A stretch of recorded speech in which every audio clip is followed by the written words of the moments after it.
What we'll do is over the next two class sessions, next three, I guess. Chapters 27 and 28 in the book are basically about the post-war world, the 1950s and the Cold War. So I always put them together because it makes a lot more sense for me. Hopefully it'll make sense to you. All right, here we go. So the Cold War. The Cold War is basically defined by a period of tremendous tension between the United States and the Soviet Union, once allies during World War II. Okay, so basically World War II has ended, and now what used to be a good relationship between two countries becomes very frosty. It's kind of like a girlfriend and a boyfriend breaking up, unless you can't be friends with them again, kind of like what always happened to me. Anyways, I don't get it. Now, the Cold War is defined by a lot of things. A nuclear arms race that's going to cost trillions and trillions of dollars to fight. It's going to be have people living in fear of perhaps nuclear catastrophe. And the point of today's class is kind of like how that happens and the development of the Cold War at the very beginning. Because I think most Americans probably thought after World War II was over that, hey, we're done fighting. Let's go back and start having babies and buying homes, and let's do all the things that we wanted to do and we haven't been able to do for years. And then this starts to happen. So why does this happen? What is the Cold War? How does it all take place? It's a war between ideas, such as the nations here in the blue are essentially the democratic and free nations of the world, or supposedly free. And then the big giant red blob, as we see, is the Soviet Union and its satellite nations, the evil communist empire, ready to dominate the world. No, I'm just kidding, I don't know. However, that's what most people think of when they think about this Cold War. Now, the Cold War was not an actual war, okay? It was a period of competition. There was a period of intense, jockeying for position to see which ideology could take over, whether it's freedom or communism, liberty, totalitarianism, good, in our opinion, evil. From their point of view, they're good, we're evil. You talk to people that grew up in the Soviet Union, and they will tell you that that's exactly what they were taught. I happen to know a few people that lived during that time. So as we go on, let's get a little bit more into it. The objectives for this chapter, I guess, is the first one is what caused the Cold War? What caused it? What caused two nations that won World War II to all of a sudden mistrust each other and despise each other? Okay? Your textbook author, Brinkley, he thinks that it's mistrust on both sides. And in fact, that's a key point that I want to just come back to. It's really mistrust on both sides. Both sides really had differing views about what the world was supposed to look like after World War II. So that's a key point right there. And then we get into how the United States, on number 2, tried to stop communism from spreading all over the world. What would that mean? Would that mean trying to build more weapons, or maybe trying to put more troops in some different places all around the world? Sending troops into places like Vietnam, Grenada, Chile, China, I don't know, wherever you think that the United States should be. And this is a pretty big undertaking. The United States will spend lots and lots and lots of money and time and manpower in order to do that. And then the third thing is, how did the United States try to get rid of communism inside the United States? Okay? How do you get rid of an idea? Or was communism a real threat? No. Or was it a manufactured threat to scare people? Ooh. So hopefully we'll make some sense out of that. So I'll try to go from both perspectives here, because if I do it strictly from the American perspective, it's pretty biased. If I had more time, I'd show you this video clip. CNN, you guys know about CNN? CNN did a documentary series called Cold War. It's like 30 hours long. Like if you have nothing else to do, check it out. It is flippin' awesome, especially for people like me. But in this little video clip, I'll just tell you what it is. It talked about the Cold War being something that was fought 24/7, 365 days a year, all the time. You see a picture of radar. The Cold War developed new technologies to monitor and do a lot of surveillance of each other.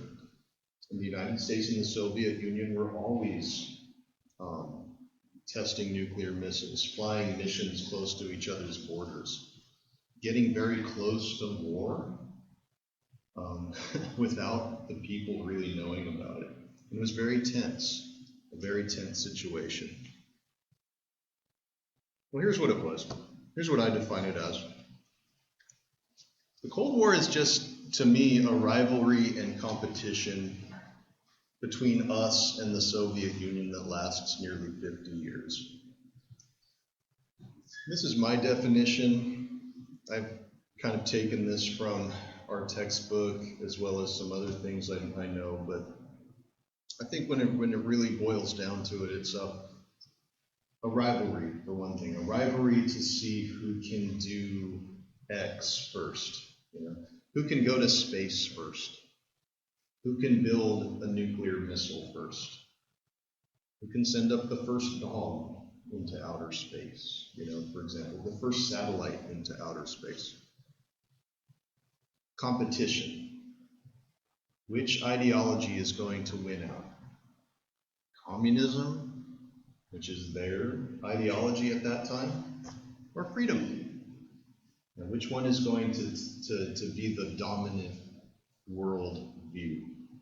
And that conflict is going to be fought throughout the world. Okay? So, if you're as old as me, you probably experienced at least some of the Cold War. Now, I'm looking out at you guys and I'm going, there's only a few people older than me. I'm not going to name names, but it's like, I'm 38. I just turned 38 2 days ago. I remember a lot of stuff about the Cold War, so I'll try to explain it to you. But I remember being kind of scared that a nuclear war was going to break out. Like, Daddy, are we going to get bombed? No, son, don't worry about that. Okay.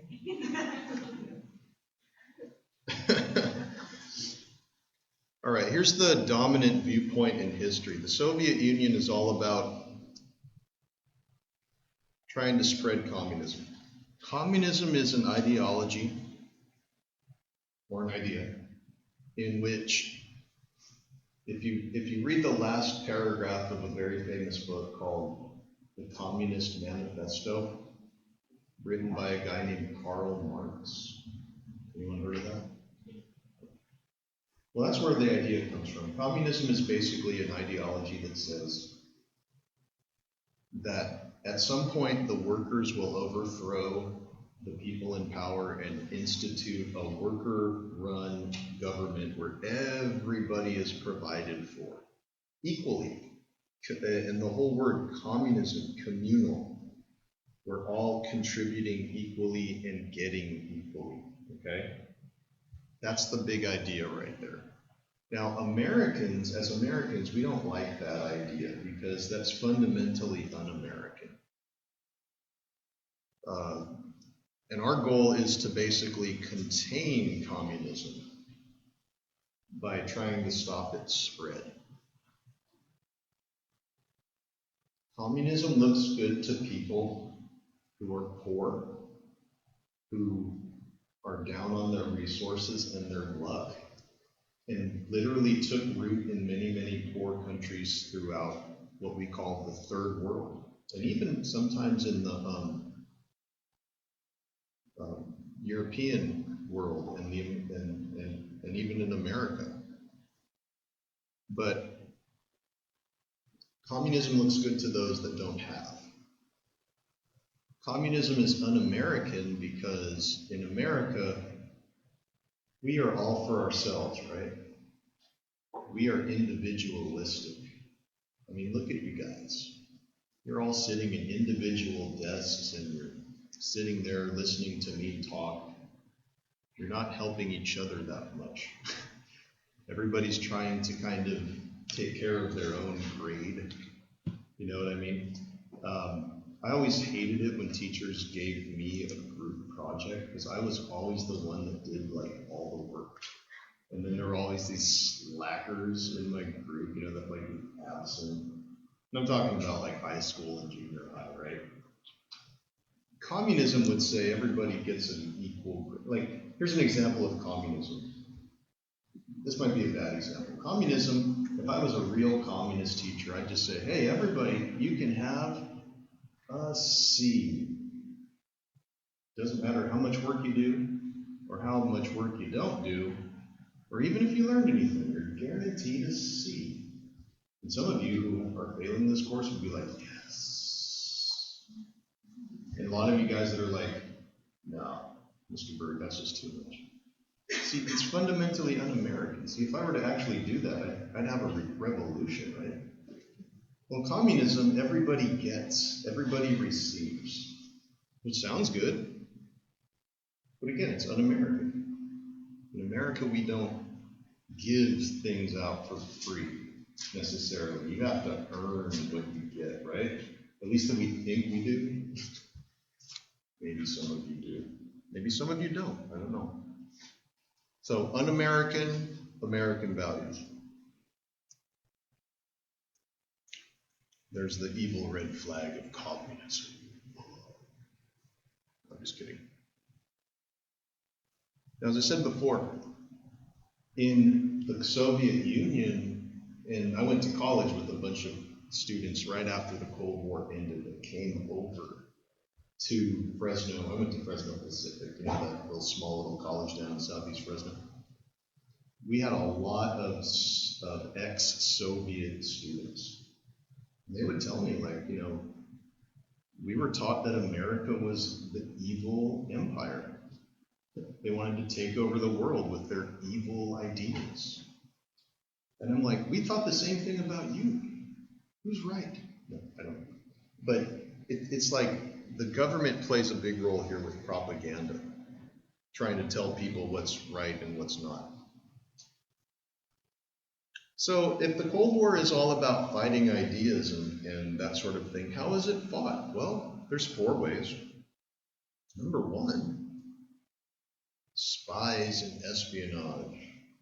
Both sides throughout the Cold War will try to steal each other's secrets and try to learn military positions, learn nuclear bomb secrets, you know, whatever it might be.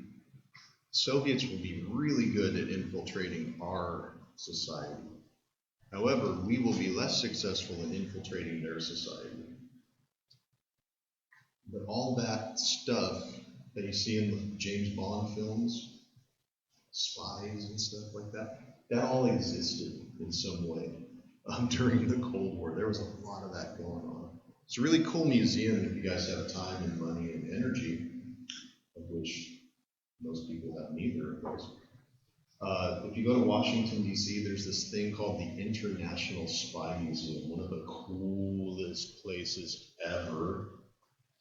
They show you the history of espionage and spies. And during the Cold War, I didn't believe it, but they actually did. They have a huge museum display, right, of different weapons spies used to use. And in one of them, I literally saw a umbrella that turned into a machine gun. I was like, no, seriously? That's real stuff. Oh my gosh, how cool is that? Or at least I thought.